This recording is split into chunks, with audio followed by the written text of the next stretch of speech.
What's good, fam? Welcome back to the channel. This is Constant Sports. We're going to talk about the AP Top 25 that was released.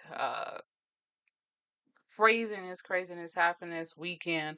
A couple teams took some losses that definitely switched some things up in the AP Top 25. So we're going to go through the top 10. As usual, I'll sprinkle in some of the lower seeds as well, just to talk about them.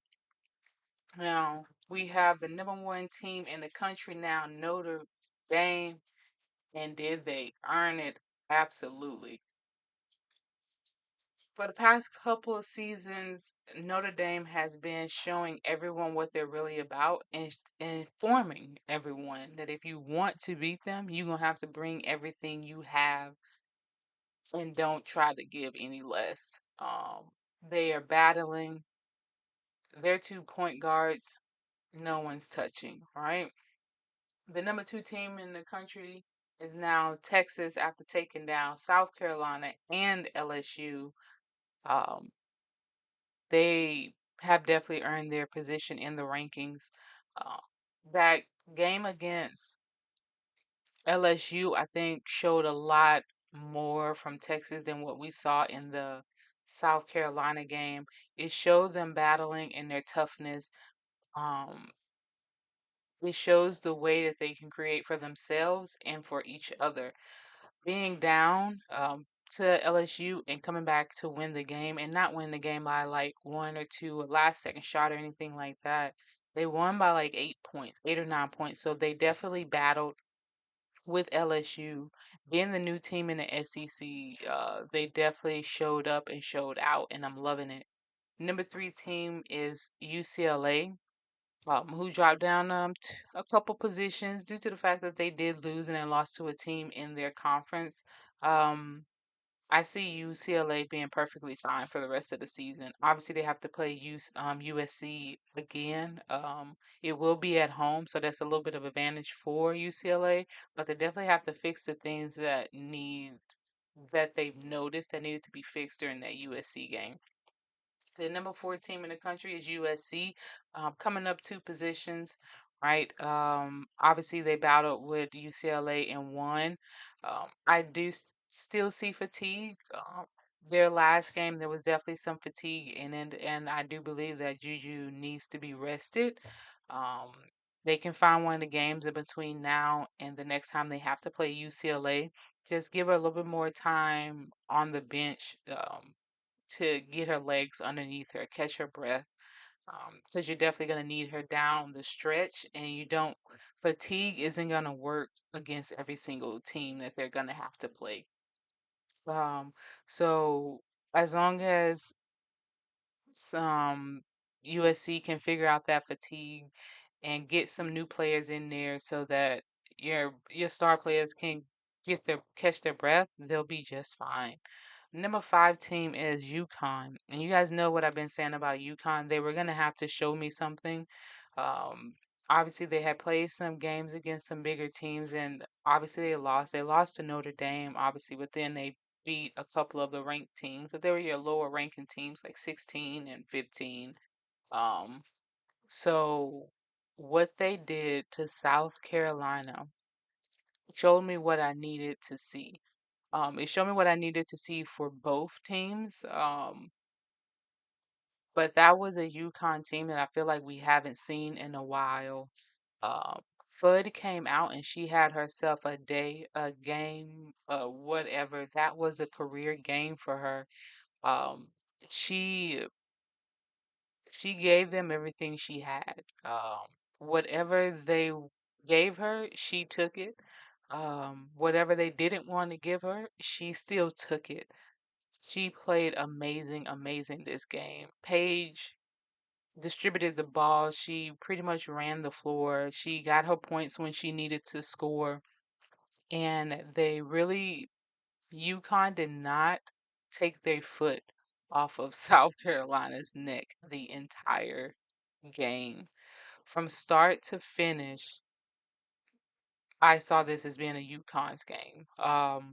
There was some times where South Carolina went on runs, but it wasn't enough.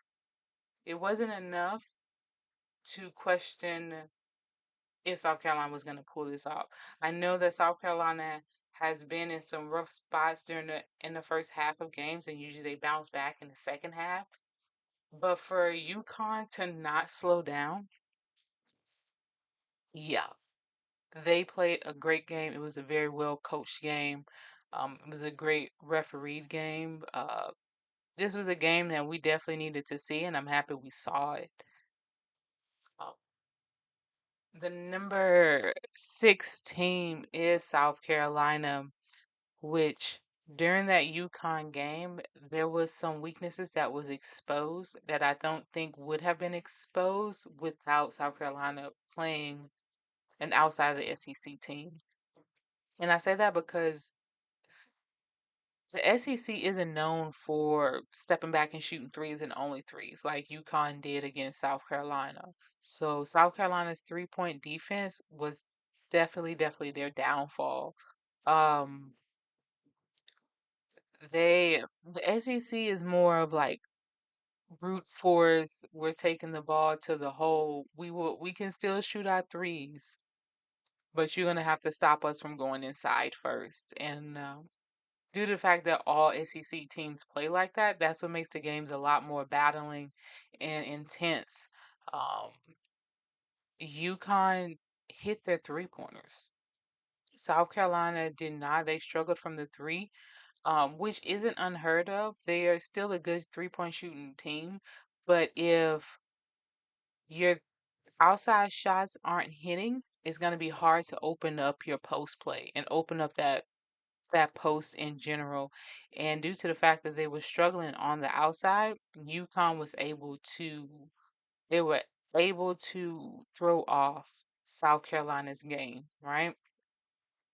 And it wasn't a great game. I think it was a game that UConn needed to I don't think not only to prove to everyone else, but to prove to themselves that they are on the right track and you're gonna have to beat them, right? Um, the number 7 team is LSU, who dropped down 2 positions. They lost to Texas on Sunday, and that was a great game, right? LSU lost a big lead and did not get it back. I believe the LSU was down by 5 with roughly 2 minutes left in the game, and they just couldn't hit their shots, and Texas was hitting everything. Um, could it have been fatigue? Possibly. Flau'jae came to the game as a game time decision, but I believe when she was in there, she did her part. She played very well. The post player of LSU played exceptionally well, especially being undersized. Um, so it's just some things that LSU have to fix. They have to continue to battle at all positions. You can't just have your post play battle. Your guards need to battle as well. LSU has a very good defense.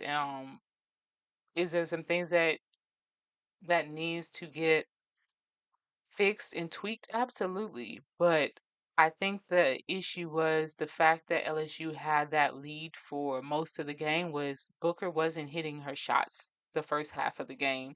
She came back off of halftime and she started hitting her shots. She started getting the pull-up jumpers that she liked. Um, and then that just changed the momentum of game. That changed how Texas was playing. Um, and it just changed the course of the whole game. The number 8 team is Ohio State. Um, Ohio State has always been in the conversation.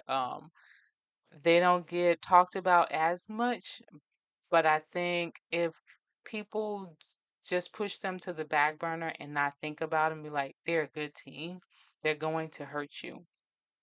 I think we forget that Ohio State made a run in the tournament last year. Um, and that is when their star player was a rookie. So every year we get better, and she's gotten better. The team is a scrappy team. They're feisty. They fight for every single point that they make. And they're definitely going to be a tough competition for anyone they go up against, right? UNC is sitting at number 9, and UNC had a great game against NC State on Sunday with UNC pulling it off on the last second shot.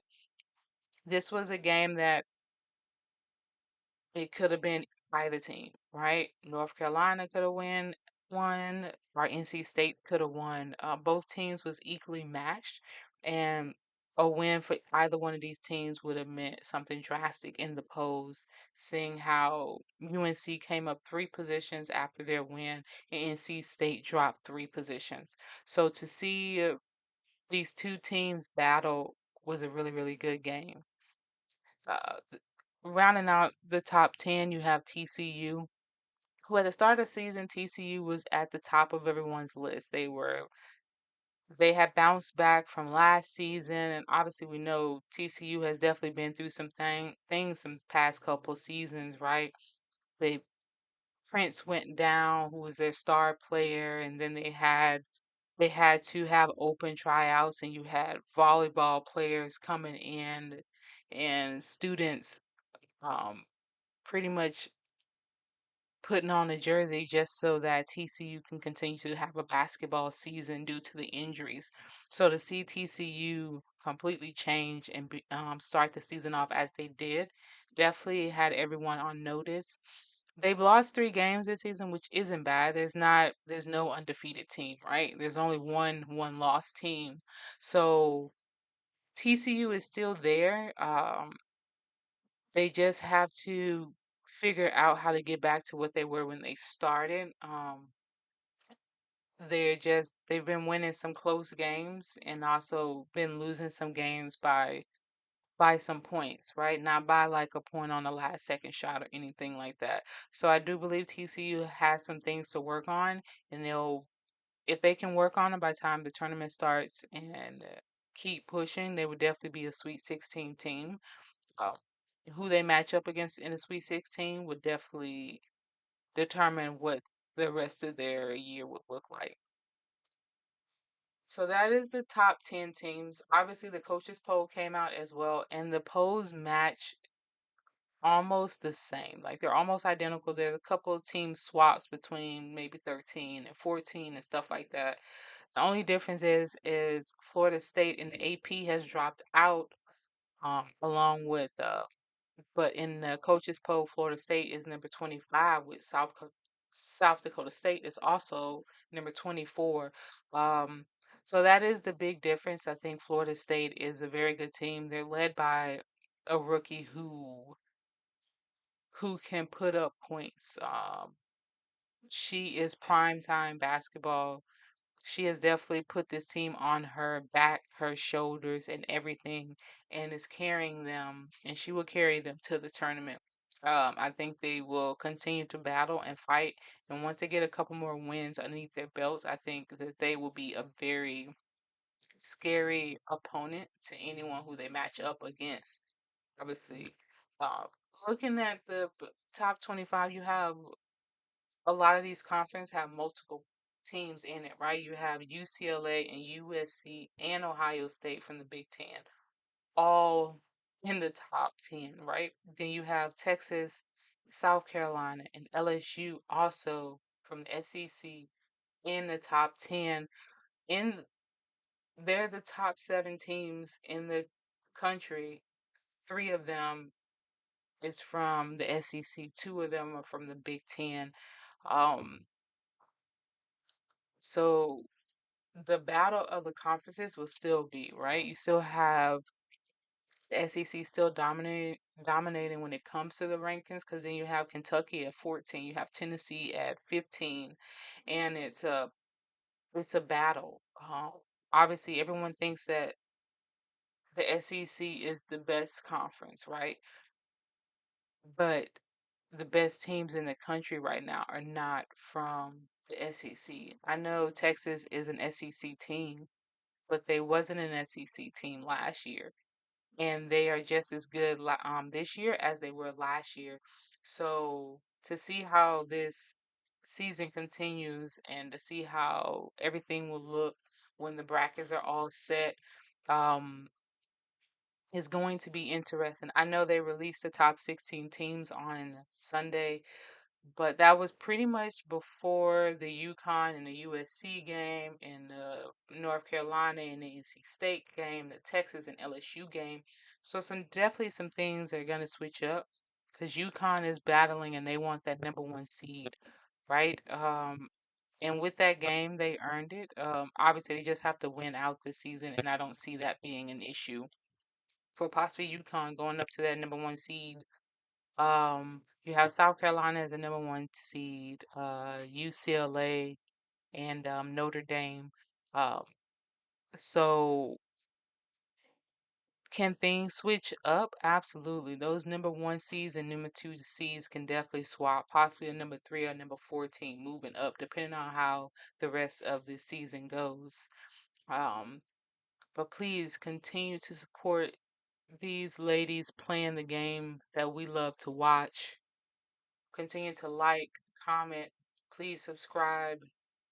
Peace, love, happiness.